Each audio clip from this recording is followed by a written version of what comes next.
Assalamualaikum warahmatullahi wabarakatuh. Masih dengan channel Nadin Elektronika, tutorial perbaikan seputar elektronik, televisi, LCD, LED, plasma, dan lain sebagainya. Terima kasih sudah menonton video ini. Semoga kita semua selalu disehatkan dan dimudahkan milik rezeki. Amin. Oke, pada video kali ini seperti biasa saya lagi kedatangan sebuah konsul, yaitu PS4 Slim sepertinya. Jadi laporan yang punya untuk PS4 Slim ini katanya mati total ya. Ini sudah saya colokan. Coba saya colokan dulu untuk stekernya. Colokan dulu stekernya. Ini dipencet power di sini. Tidak ada sama sekali nyala ya. Tidak ada sama sekali tanda-tanda menyala di sini. Tidak ada lampu indikator. Katanya ini udah pernah yang kedua kalinya. Yang pertama sudah pernah diperbaiki ya, diganti power supply satu set laporannya. Oke, mari kita coba bongkar. Mudah-mudahan untuk perbaikan kali ini kita tidak harus mengganti untuk satu set power supply. Saya cabut dulu untuk kabel powernya. Dan sekalian di sini saya akan kasih tutorial cara membongkar PS-nya ya. Nah, di sini memang benar, di sini pernah diperbaiki karena di sini terlihat untuk segelnya di sini biasanya ada stiker ya menutupi baut ini. Ternyata ini stikernya memang sudah tidak ada. Itu untuk bautnya sepertinya baut bintang ya. Ya, baut bintang. Karena baut bintang saya udah pada hilang, tadi saya membuat dari obeng saya gerinda ya. Saya bentuk seperti ini, jadi tengahnya ini saya coak istilahnya. Nah, ini saya akan membukanya memakai baut obeng biasa ya, obeng min yang sudah dimodifikasi. Oke, akan saya coba bongkar apakah bisa memakai obeng ini. Nah, ini sudah berputar. Yang ujungnya ini tidak terlalu kencang ya untuk obengnya, bautnya. Nah, bautnya seperti ini ya. Biasanya ada di toko online juga untuk obeng-obeng seperti ini. Dan selanjutnya kita tinggal membuka casing atasnya ini, kita congkel aja biasanya. Ini cukup mudah. Tinggal kita angkat aja seperti ini di bagian belakangnya ya. Biasanya langsung terbuka sih. Oh, dari sini nih bagian depan. Tuh, ini tidak ada baut lagi. Cuman satu bautnya. Tinggal kita congkel-congkel saja pelan-pelan, jangan sampai patah.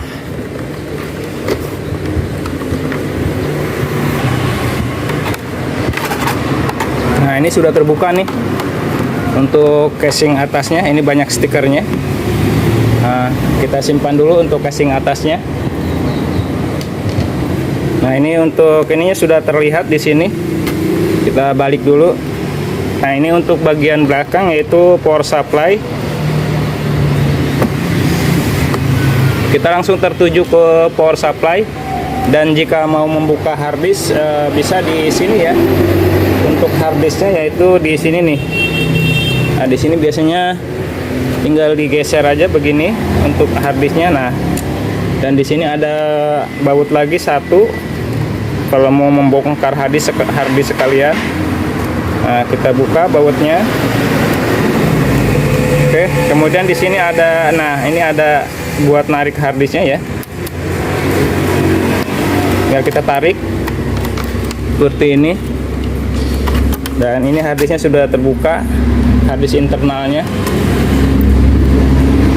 Oke, selanjutnya saya akan membuka untuk power supply-nya, ini yang bagian hitam ini. Dan ini untuk antena WiFi-nya. Kita buka dulu. Ini ada beberapa baut juga, kita buka saja. Ini baut casingnya.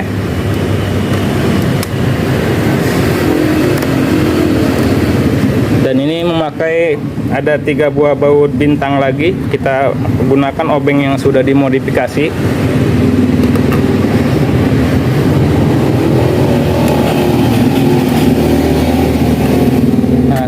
Bautnya agak panjang. Ada 3 ya ini.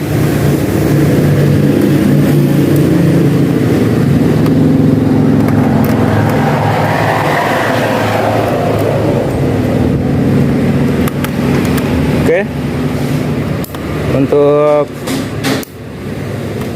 bautnya sudah hampir terbuka semua.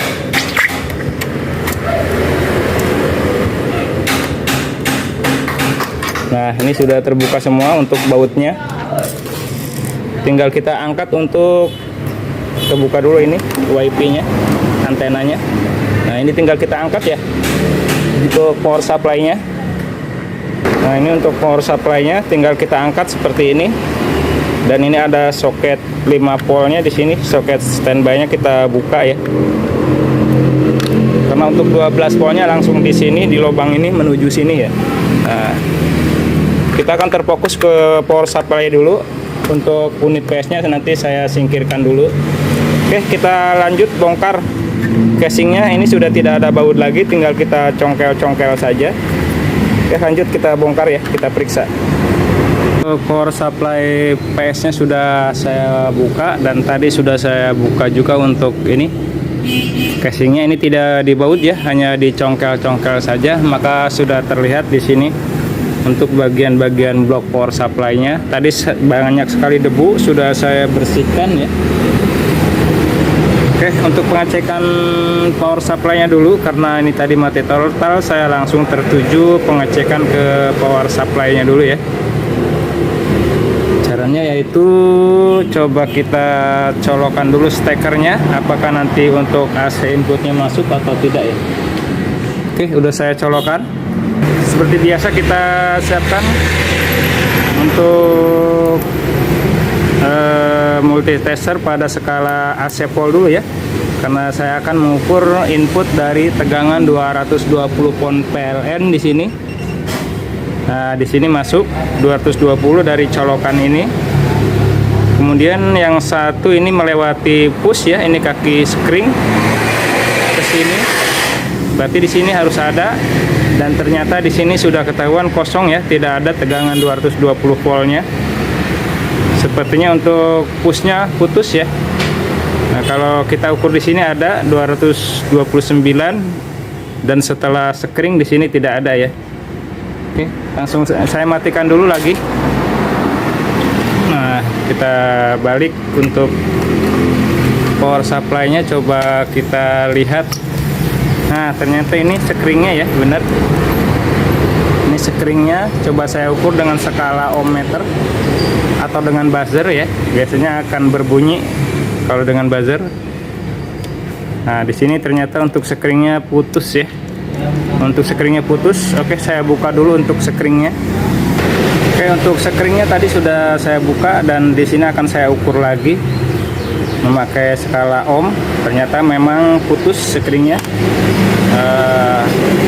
Selanjutnya kita periksa lagi, karena putusnya sekring biasanya untuk di atasnya ini ada yang konslet ya atau ngesot. Ini saya pakai skala dioda ya ke sini. Nah, dari sini sekring masuk ke sini, masuk ke lilitan, dan masuk ke sini ke dioda ini ya, dioda bread ya. Dioda ini kita ukur untuk dioda input AC nya biasanya ada di tengah, kaki tengah 2 ya. Di sini terukur tidak ada tahanan ya, tapi kalau di out DC nya sepertinya tidak ngesot.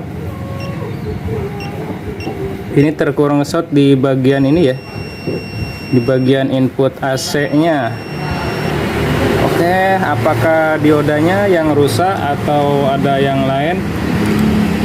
Nanti akan saya periksa-periksa, atau nanti saya buka dulu untuk diodanya ya. Oke, saya buka dulu untuk dioda breadnya untuk memastikan. Kita ukur dengan posisi dilepas ya. Oke, kita buka dulu, saya pause videonya. Tadi karena solderannya ini terlalu keras ya, agak susah, dan saya tidak yakin untuk dioda ini biasanya jarang rusak di bagian inputnya ya. Ini tadi saya membuka 2 buah dioda kecil ini yang terhubung ke kaki tengah ini ya. Ini yang satu, yang ini diodanya. Ini saya lepas kakinya satu, Ternyata sekarang untuk ini sudah tidak terukur nge-short lagi. Tuh, untuk dioda breadnya, dioda kaki 4-nya ini sudah tidak terukur nge-short. Ternyata yang nge-short di sini yaitu dioda ini nih, dioda kecil ya. Yang satu ya. Nah, yang ini nge-short tuh.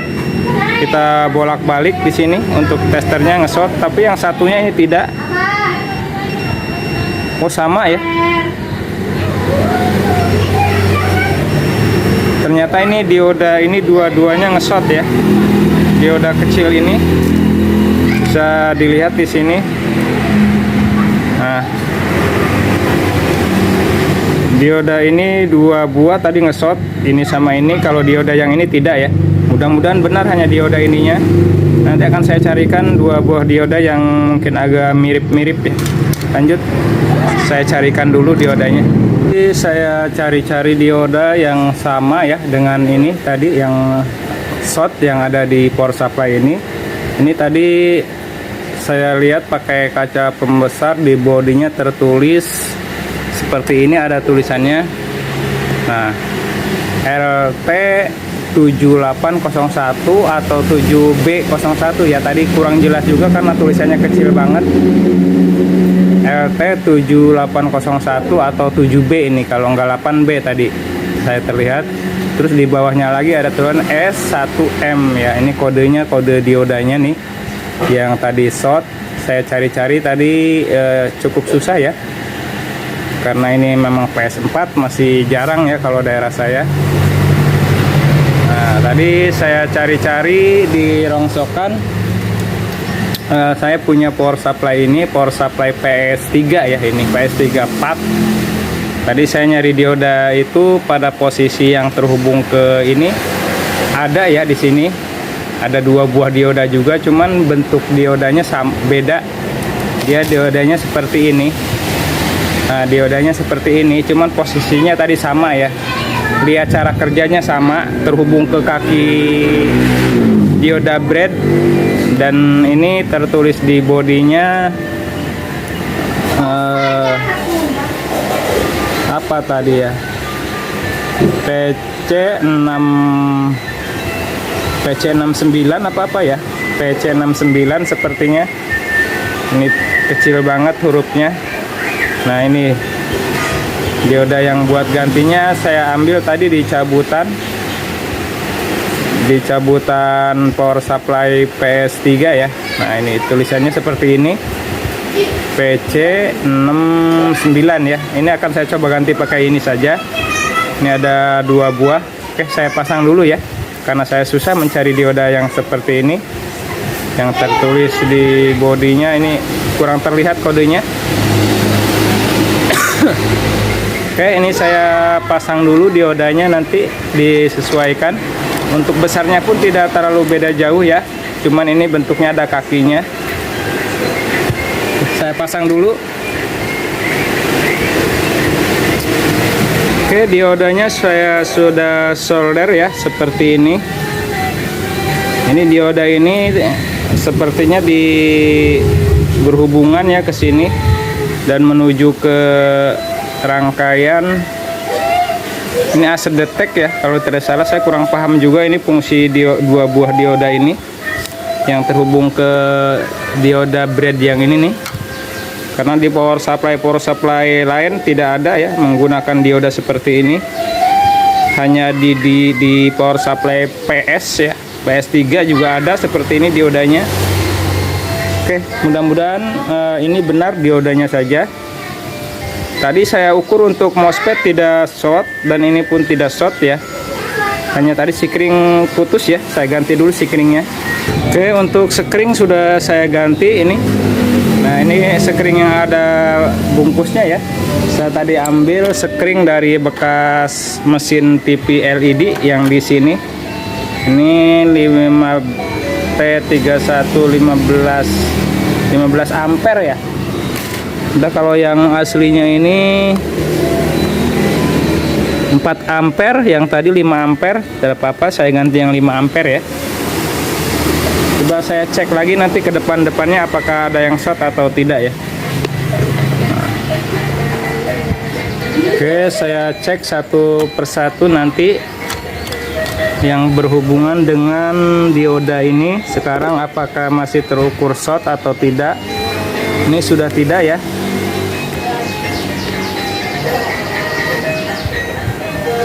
Nah, untuk diodanya sudah tidak short ya. Oke, sudah tidak short. Untuk outnya di sini tidak short.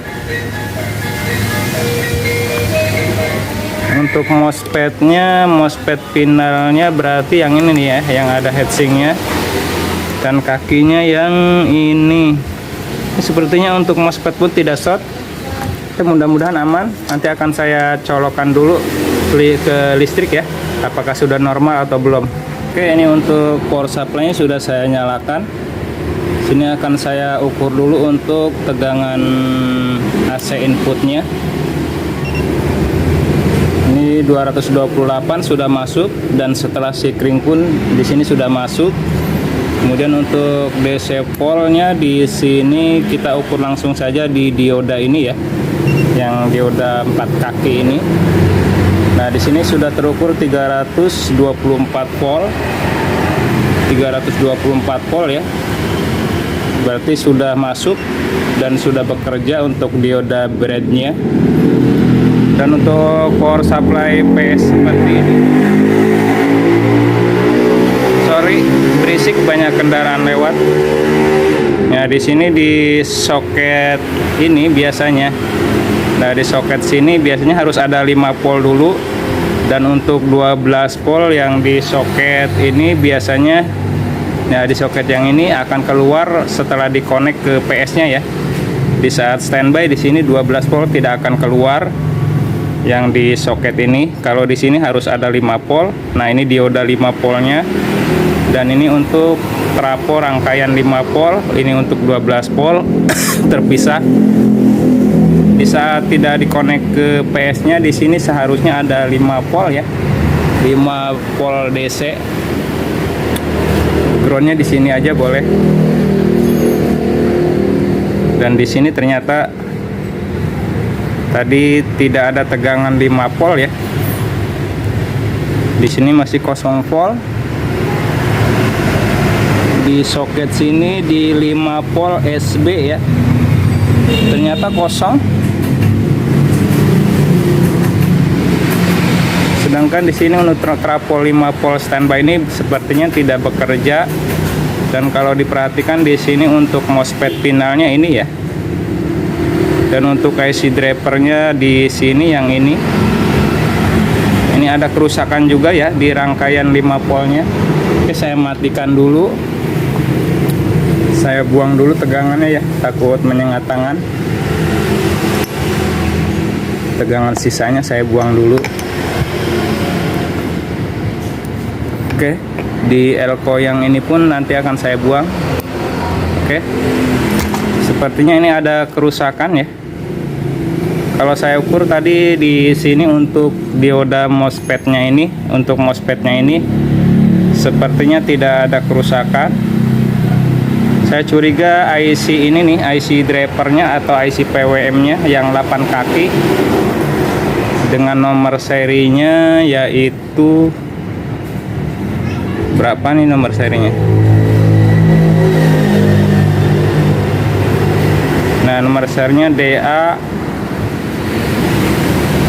P041 PB berapa ya kodenya? Yang ini IC-nya. Ini saya curiga rusak karena saya tidak ada gantinya. Susah cari gantinya. Nanti akan saya coba modifikasi untuk switching 5 voltnya. Yang ini mungkin nanti pakai STR atau apa ya, akan saya coba. Tapi akan saya lepas dulu untuk MOSFET dan IC drivernya yang ini. Oke, saya lepas dulu untuk MOSFET-nya. Oke, ini untuk perbaikan power supply. Tadi yang tegangan 5 voltnya hilang ya untuk standby-nya di soket ini. Tadi saya sempat membuka MOSFET ini yang 3N berapa ya, 3 ampere, tidak rusak. Dan untuk dioda outnya tidak rusak. Ternyata tadi yang rusak yaitu IC PWM-nya. Ini IC-nya kecil ya, 7 kaki. Ini tertulis di bodinya yaitu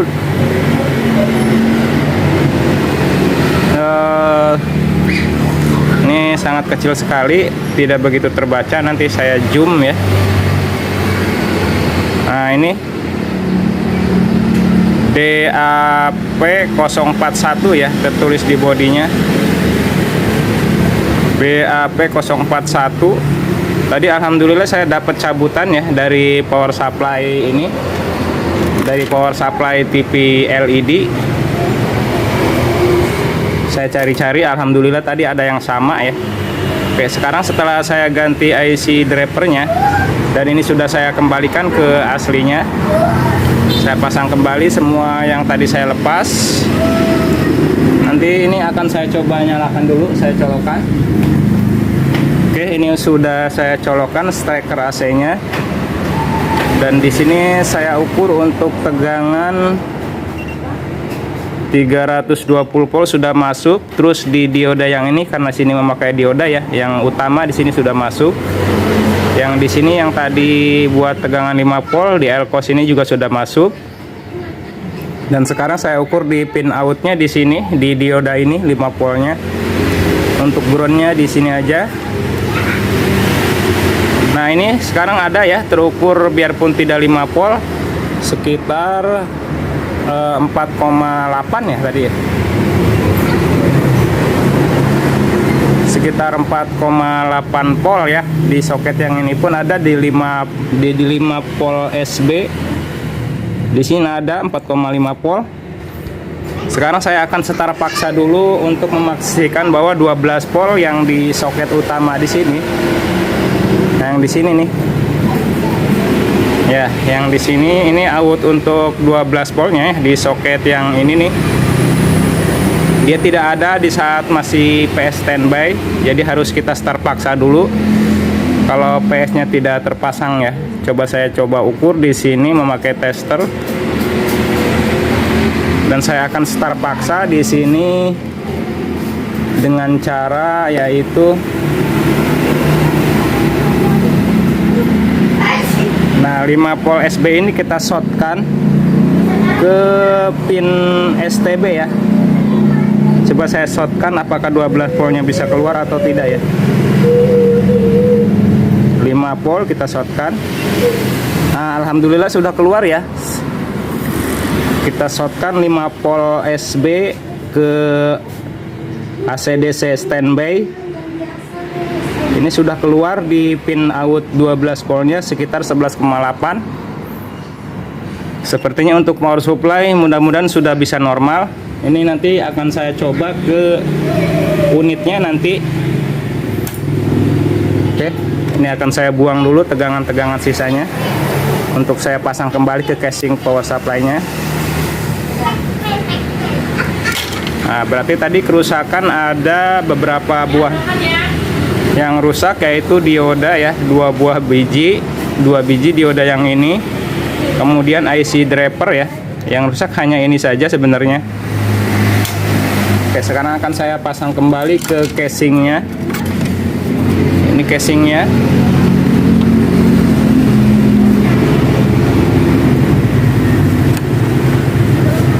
Balik ya.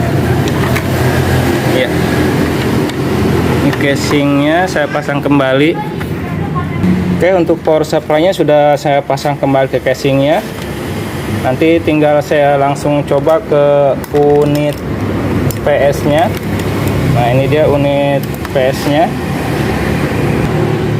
Kita pasang ke unit PS-nya untuk soket ininya.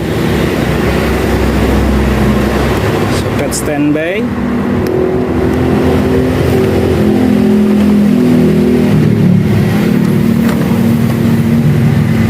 Oke, ini PS-nya sudah saya nyalakan ya, belum saya pasang casing, baru saya pasang harddisk. Dan ini untuk kipasnya sudah berputar, yang pertanda ini sudah menyala.